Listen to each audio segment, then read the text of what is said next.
साथियों, आज एक ऐतिहासिक दिन है और कायर मोदी सरकार जान ले, झुकेंगे नहीं, लड़ेंगे और जीतेंगे। आज फिर आगाज होगा एक गांधीवादी सत्याग्रह का। आज फिर आगाज होगा एक नई क्रांति का कायर मोदी सरकार के खिलाफ।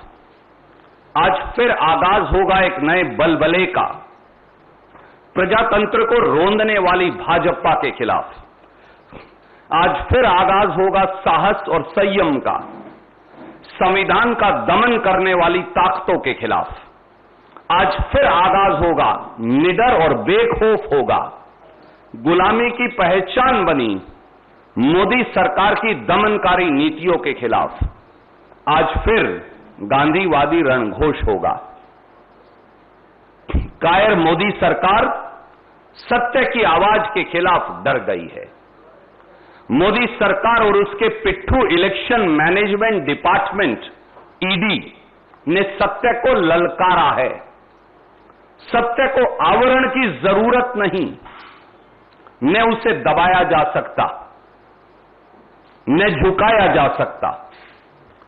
केंद्रीय दिल्ली में कायर मोदी सरकार ने पुलिस के हजारों नाके लगाकर, हजारों पुलिस के जवान लगाकर केंद्रीय दिल्ली को छावनी में तब्दील करके अघोषित आपातकाल लगाकर ये बात साबित कर दी है कि कांग्रेस के सत्याग्रह को श्री राहुल गांधी और भारतीय राष्ट्रीय कांग्रेस के इस सत्याग्रह से मोदी सरकार की चूलें हिल गई हैं। श्री राहुल गांधी के नेतृत्व में शांति प्रिय व गांधीवादी तरीके से सत्याग्रह की मार्च तो निकलेगी ही। न इसे अंग्रेज दबा पाए, न हमें अंग्रेज दबा पाए और न अंग्रेजों के उस समय के मुखबिर और आज की सत्ता के हुक्मरान दबा पाएंगे। हम दृढ़ता से शांति प्रिय और गांधीवादी तरीके से बीजेपी के इलेक्शन मैनेजमेंट डिपार्टमेंट ईडी तक श्री राहुल गांधी के नेतृत्व में पैदल मार्च करके जाएंगे।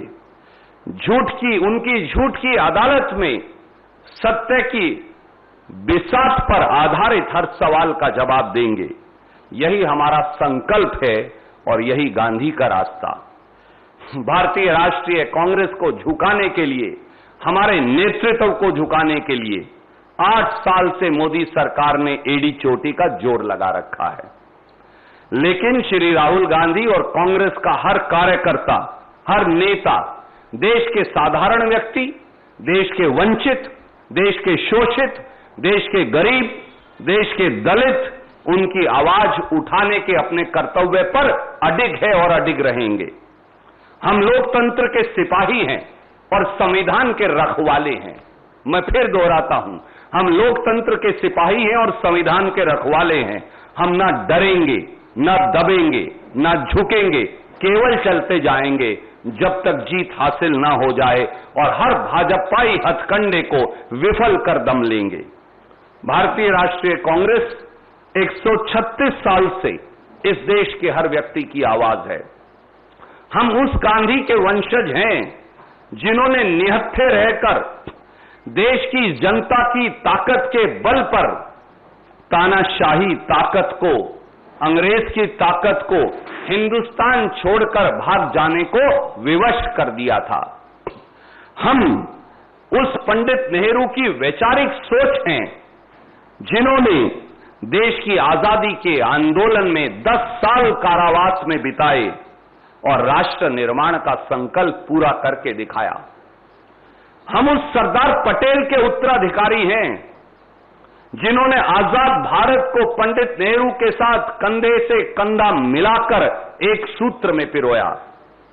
हम उस मौलाना अब्दुल कलाम आजाद और डॉक्टर राजेंद्र प्रसाद की सोच हैं जिन्होंने जिन्ना के विभाजनकारी एजेंडे को सिरे से खारिज कर दिया। हम उन माफी वीरों के अनुयायी नहीं जो आज सत्ता के सिंहासन पर बैठे हैं, जो कारागार की दीवारों पर अंग्रेजों से माफीनामा लिखकर आए थे। मोदी सरकार ने भूल कर ली है।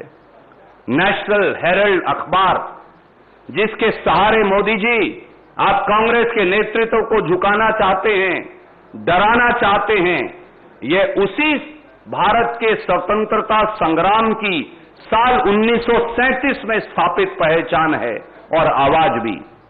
जब आज के हुक्मरान, जब दिल्ली के सिंहासन पर आज बैठे हुक्मरान अंग्रेज की मुखबरी कर रहे थे, तब कांग्रेस के लोग इस देश की मिट्टी को अपने खून और पसीने से सींच रहे थे।